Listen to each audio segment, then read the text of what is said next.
శంకరం శంకరం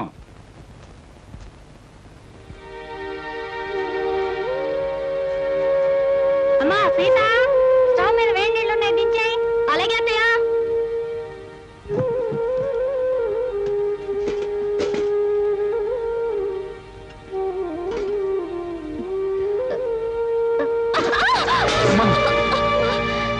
ఏమిటమ్మా సీత చేతులు కలియా?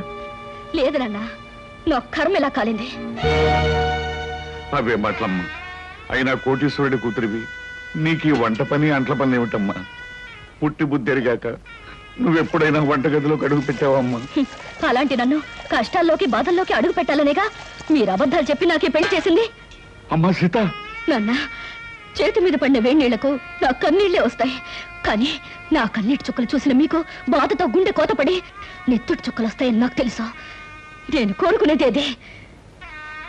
అమ్మా సీత, ఓ మంచి మనిషితో నీ పెళ్లి జరగాలని నేను తాపత్రయపడ్డానే తప్ప నువ్వో పని మనిషిలాగా అలవాటు లేని అడ్డమైన పనులు చేయాలని నేను కోరుకోలేదమ్మా. 2000 జీతంతో 6 మంది ఉన్న కుటుంబాన్ని పోషించే ఒక మధ్యతరగతి మనిషి ఇల్లాలు అన్ని పనులు చేసే తీరాలన్నా.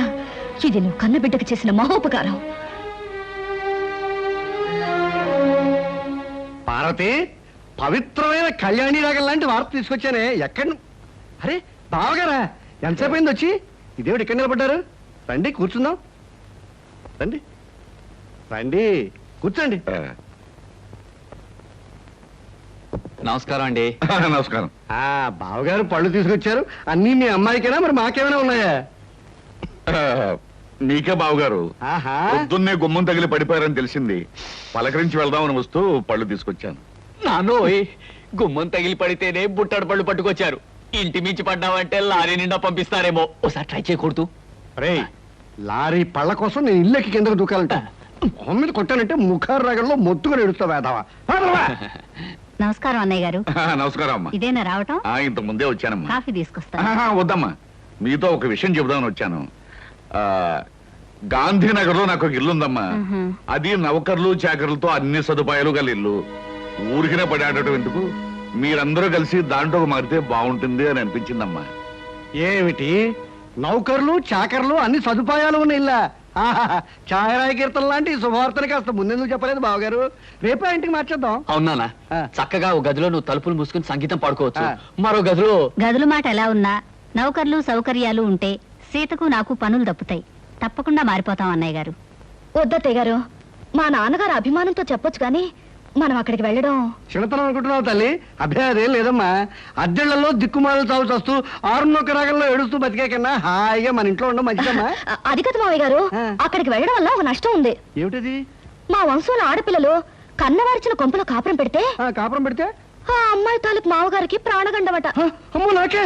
ఇంతకు ముందు ఒకరిద్దరు అలాగే పోయారు కాదు నాన్న? ఏమిటి బావగారు, మీకు ఈ విషయం ముందే తెలుసా? సంగీతంతో నేను చిత్రహింసలు పెడుతున్నానని మా వధ ఉంటున్న మాటలు మీరు నమ్మేసి నా ప్రాణాలు తీసేద్దాం అనుకున్నారు అన్నమాట. నువ్వు పోతే మీ అందరం ఎంత చక్కగా హాయిగా బంగ్లాలో ఉండొచ్చు. మా గురించి ప్రాణత్యాగం చేయనా? త్యాగం చేయడానికి ఇది ప్రాణం అనుకున్నావా, పంచాలు లుంగి అనుకున్నావా? మామిడి పండుతో కొట్టానంటే మలైమారుత రాగంలో ఎడుస్తావు వేధవా. బావగారు, మీ అమ్మాయి ఏ ఏ పనులు చేస్తే నా ప్రాణానికి గండం వస్తుందో ఒక లిస్టు వేసి ఇవ్వండి. అవి చేయకుండా నేను జాగ్రత్త పడతాను. నాన్న, అభిమానంతో మీరు చేయబోయిన సహాయాన్ని వద్దన్నందుకు నన్ను మన్నించండి. నా నుదుటినిలా రాసి పెట్టినందుకు మేమంతా ఇక్కడే ఇలాగే ఉండాలి. కృష్ణ, అందరూ నిన్ను అదృష్టవంతుడని పొగుడుతున్నా, కానీ నీ మనసులో అగ్నిపర్వతం మండుతోందని నాకు తెలుసు. అమ్మాయి పంతం పట్టుదల చూస్తుంటే నువ్వు పెళ్లి వద్దు వద్దని చెప్తున్న అమ్మాయి నీకు ఇచ్చి పెళ్లి చేసి పొరపాటు చేశానేమో అనిపిస్తోంది. మావయ్య, జీవితంలో ఛాలెంజ్ని ఎదుర్కోవడం నాకు చిన్నప్పటి నుంచి అలవాటైన ముందే చెప్పాను. సీతను తప్పకుండా మార్చి నా మనిషిగా, మామూలు మనిషిగా చేస్తాను. మీరేం బాధపడకండి.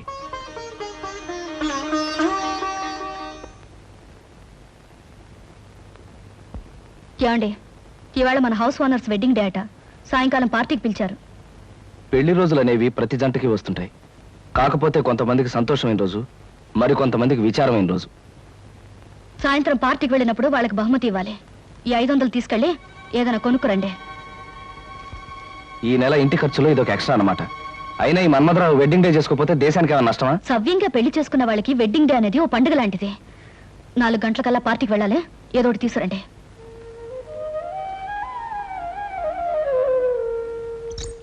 అమ్మాయి గారు, అమ్మాయి గారు, అదేంటి సింహాచలం ఇలా వచ్చా? ఏం చెప్పమంటారమ్మా? ఇదిగో నా పక్కన ఉన్నాడు చూడండి, ఈడే మా ఇంటి ఓనరు, మటన్ కొట్టు మస్తాను గారమ్మా. అద్దె డబ్బులు అర్జెంట్ గా కట్టకపోతే మా ఆవిడ్ని, నన్ను, మా పిల్లల్ని కైమా చేసేస్తానంటున్నాడు. అసలే మా పశువుడు చౌ బతుకుల మధ్య ఉన్నాడు. ముందాడికి మందులు ఎంచుకోవడానికి డబ్బులు చూసుకోవాలి, తర్వాత నీ సంగతి అంటే వినిపించుకోవటం లేదమ్మా. అదేమిటయ్యా మస్తాను, అవతల పిల్లాడి ప్రాణం మీదకి వచ్చిందంటే వినకుండా ఏమిటంత మాటలు? మాటలు కాదు అమ్మా, ఖచ్చితంగా వీడిని ఖాళీ చెయ్యి, కైమా కొట్టి వీడిని కొంప ఖాళీ చేయించేస్తాను. అమ్మా, వీడికి నచ్చ చెప్పడానికి చూసి ప్రయోజనం లేదు తల్లి. ఇప్పటికే వీడి మనుషులు సామానంతా బయట పారేసి చిందులు దొక్కేస్తూ ఉంటారు. నా పెళ్ళం బిడ్డను ఒళ్ళో పెట్టుకుని చావు బతుకుల మధ్య ఉన్నాడు అని ఏడుస్తూ ఉంటుంది. ఏం చెప్పినా వినకపోవడం వీడికి పుట్టుకతో వచ్చిన గుణమమ్మా. డబ్బులు ఇవ్వడం తప్ప మరో దారి లేదు తల్లి, మరో దారి లేదు. నువ్వంత బాధపడకు సింహాచలం. అతను అంత మనసు లేకుండా దుర్మార్గంగా మాట్లాడుతుంటే మనసున్న మనిషి ఎవరు చూస్తూ ఊరుకోలేరు. నీకెంత కావాలి? ఒక 500 అయితే మందుకి అద్దెకి. అయితే ఉండు, తెస్తాను. ఏమే ఎలా ఉంది మన యాక్టింగ్? బ్రహ్మాండంగా ఉంది. నువ్వు తాగినంత పోయిస్తా గానీ ఆ కోపం చూపులు అలాగే ఉంచు. మీసం తిప్పు, లేకపోతే అమ్మాయి గారు కనిపెట్టేస్తారు. అచ్చా, ఇదిగో సింహాచలం 500. ఇతనికి ఇవ్వాల్సింది ఇచ్చి మీ అబ్బాయికి వైద్యం చేయించు. అమ్మా, వయసులో చిన్నదానివైనా నీ కాళ్ళకి దండం పెడతాను. పదరా దరిద్రుడా, లెక్క చూసి నీ డబ్బు నీ మొహాన్ని కొడతాను. వస్తానమ్మా. బాబు, అసలే పసివాడికి ఒళ్ళు బాగుండగా ఏడుతున్నాను.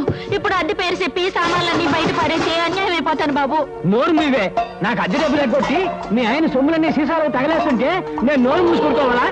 ఈ ఒక్కరోజు గడివే ఉండి బాబు, రేపు మీ డబ్బులు మీకు ఇచ్చేస్తాను. అదేం కుదరదు, ఇప్పుడే ఇచ్చి తీరాలి. కృష్ణ బాబు, కృష్ణ బాబు. ఏమిటి మంగమ్మ, ఏం జరిగింది? 3 నెలలు అద్దె బకాయి పడిందని ఇంట్లో సామానంతా ఈదులో పడేస్తానండి పెద్ద మనిషి. 3 రోజులుగా బిడ్డ ఒళ్ళు అగ్గిలా కాలిపోతున్నా, ఆసుపత్రికి తీసుకెళ్ళడానికి కూడా డబ్బులు లేక బాధపడుతున్న దాన్ని. ఇప్పుడు ఈ అద్దె డబ్బులు ఎక్కడి నుంచి తెచ్చేయగలను బాబు? అవును, సింహాచలం ఏమయ్యాడు? వాడే సవ్యంగా ఉంటే మాకు ఇట్టండి కట్టాలి ఎందుకు వస్తాయి బాబు? కృష్ణ బాబు, నా కాపురాన్ని మీరే నిలబెట్టాలి. నా బిడ్డ ప్రాణం మీరే కాపాడాలి బాబు, మీరే కాపాడాలి. బాబు వెళ్ళు. రండిరా. ఓయ్, ఆ సామానంతా లోపల సర్ది వెళ్ళండి. అలాగే అయ్యా. మంగమ్మ, ఇదిగో డబ్బు. ఇంటి ఖర్చులకి, కుర్రాడి హాస్పిటల్ ఖర్చులకి ఉంచు. మీరు నిజంగా దేవుడు బాబు. మంచి సమయానికి చల్లని మనసుతో వచ్చి మమ్మల్ని కాపాడారు. మీరు 1000 సంవత్సరాలు బతకాలి బాబు. సీత, సీత. ఏమిటండి ఇంత ఆలస్యంగా వచ్చారు? బహుమతి ఏం తీసుకురాలేదా? లేదు సీత, అనుకోకుండా ఓ సంఘటన ఎదురైంది. మన సింహాచలం లేడు, ఆ, ఇంటి వల్ల డబ్బు ఇవ్వలేదని వాడి సామాన్లన్నీ బయట పారేశాడు. ఓ పక్క పిల్లాడికి ప్రాణం మీదకొచ్చి మందులు ఇప్పించడానికి డబ్బు లేక ఆ తల్లి ఏడుస్తుంది. ఆ పరిస్థితి చూస్తే నాకే కళ్ళలో నీళ్లు తిరిగాయి. అసలు ఒక డబ్బున్న వాడి పెళ్లి కానుక ఖర్చు పెట్టడం కంటే ఓ పేదవాడి బ్రతుకు ఖర్చు పెట్టడం మంచిదని చెప్పి ఆ డబ్బు వాళ్ళకే ఇచ్చేశాను. చాలా అద్భుతంగా ఉంది మీ అబద్ధం. ఏమిటి సీత, ఏమిటి నువ్వనేది? ఏమీ తెలియనట్టు నటించాలని చూడకండి. నాకంతా తెలుసు. పొద్దున్నే సింహాచలం వచ్చి నా దగ్గర పరిస్థితి అంతా చెప్పి 500 తీసుకెళ్లాడు. ఆ విషయం తెలియక తమరు తెలివిగా అబద్ధం ఆడాలని చూశారు. అదిగా సీత, నేను చెప్పేది. చెప్పడానికి ఏముంది? అబద్ధం మీద అబద్ధం తప్ప. మన పెళ్లి జరిగాక మీరు మారారనుకున్నాను, కానీ ఇప్పుడు అర్థమైంది మీరు మారలేరని. అది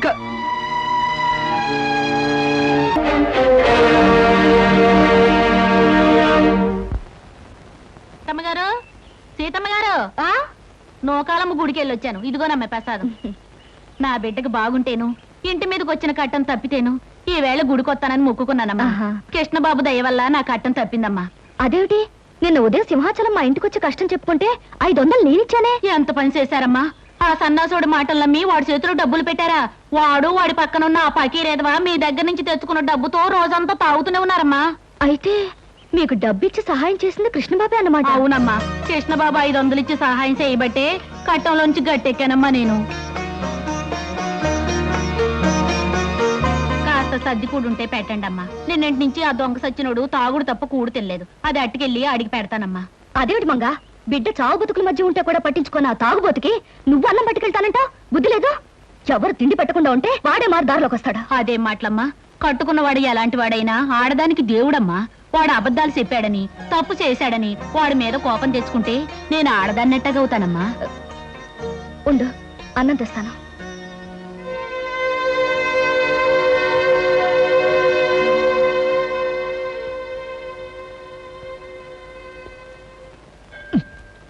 తీసుకో లక్ష్మి. ప్రతి శుక్రవారం సినిమా రిలీజ్ లాగా నువ్వు గుడి వంగతో రావటం, మన ఇద్దరం కలుసుకోవడం, నేను కొబ్బరికాయ ముక్క ఇలా తింటాం నాకు చాలా నచ్చిన ప్రోగ్రామ్ అనుకో. ఎంతకాలం ఇలా గుళ్ళోను బళ్ళోను కలుసుకోవడం, తొందరగా పెళ్లి చేసుకుంటే పోతుందిగా. నువ్వు చెప్పింది కరెక్టే అనుకో, కానీ చూడు హిట్ ఫిల్మ్ లా మన ఇద్దరం గాఢంగా ప్రేమించుకుంటున్నాం. జాక్ పాట్ సూపర్ హిట్ లా మన ఇద్దరం పెళ్లి చేసుకుంటాం. కాకపోతే ఫ్లాప్ సినిమాలా నాకు ఉద్యోగం సద్యోగం లేకుండా పెళ్లి అని నోరెత్తాననుకో, మా అమ్మ, మా నాన్న, మా అన్నయ్య, మా వదిన నలుగురు నా మీద పడి యుద్ధం చేస్తారేమో కాస్త భయంగా ఉంది. నేను ఉద్యోగం చేస్తున్నానుగా బాబ్జీ, నేను సంపాదిస్తాను.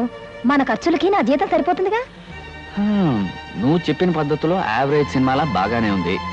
సరే, మంచి రోజు చూసి మా అమ్మ నాన్నలకి ఈ విషయం రిలీజ్ చేస్తాను.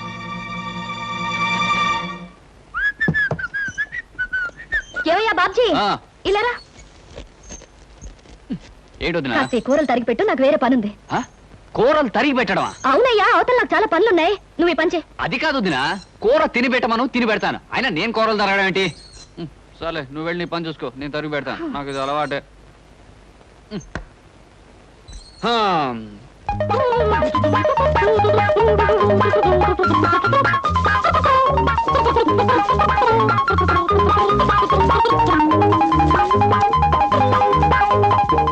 అమ్మయ్యా, వదినా వదినా, ఈ పని అయిపోయింది. ఇదిగోనయ్యా బాబ్జీ, ఆరిన బట్టలు తీసుకొచ్చాను, చక్కగా మడత పెట్టు. ఇదేమిటి వాళ్ళు ఇన్ని పనులు పురమాయిస్తోంది? పొద్దున్న లేస్తూ ఎవరి మొహం చూసానో ఏమిటో. కానీ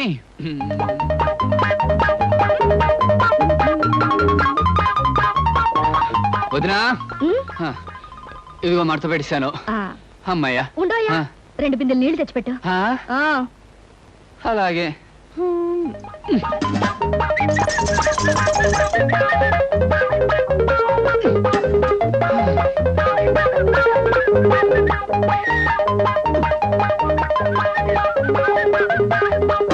అమ్మయ్యా. వదినా, అదిగో బిందులతో నీళ్లు పెట్టేశాను. ఇంకేమైనా పని ఉంటే చెప్పు. అయిపోయిందని నీ వెళ్ళడం ఆపి నువ్వు చెప్పడం ఎందుకు? అన్ని పనులు చాలా చక్కగా చేసావు. Very good. నువ్వు ఒక మంచి హౌస్ హస్బెండ్ అవుతావు. హౌస్ హస్బెండా? అదేమిటి? ఇంటి పట్టు నుండి పని చేసుకునే ఇల్లాల్ని హౌస్ వైఫ్ అంటారు. అలాగే ఇంటి దగ్గర ఉండి పని చేసుకునే మగవాణ్ణి హౌస్ హస్బెండ్ అంటారు. ఏమిటో నువ్వు చెప్పేది నాకేం అర్థం కావట్లేదు. ఇంకా అర్థం కాలేదా? నువ్వు ప్రేమించి పెళ్లాడాలనుకున్న అమ్మాయి ఉద్యోగం చేస్తుంది. నువ్వు ఉద్యోగం సద్యోగం లేకుండా ఊరమ్మటి పడి తిరుగుతున్నావు. రేపు పెళ్లి అయ్యాక ఇంటి దగ్గర ఉండి పని చేయొచ్చు. ఎందుకంత కోపం? ఉద్యోగం పురుష లక్షణం అంటారు. ఆ లక్షణాలేని నీలాంటి వాడిని ఏమంటారో నాకు తెలియదు. మగవాడన్నాక కష్టపడి 1 రూపాయన్నా సంపాదించాలయ్యా, లేకపోతే ఆడదానికి లోకు అవుతాడు. గుర్తుంచుకో. చట్నీ కూడా వేయండి. ఒక్క నిమిషం.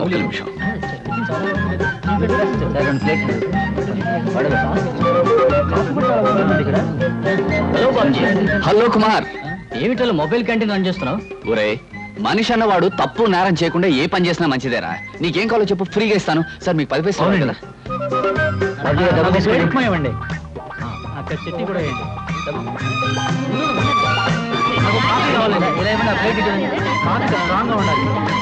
వదినా వదినా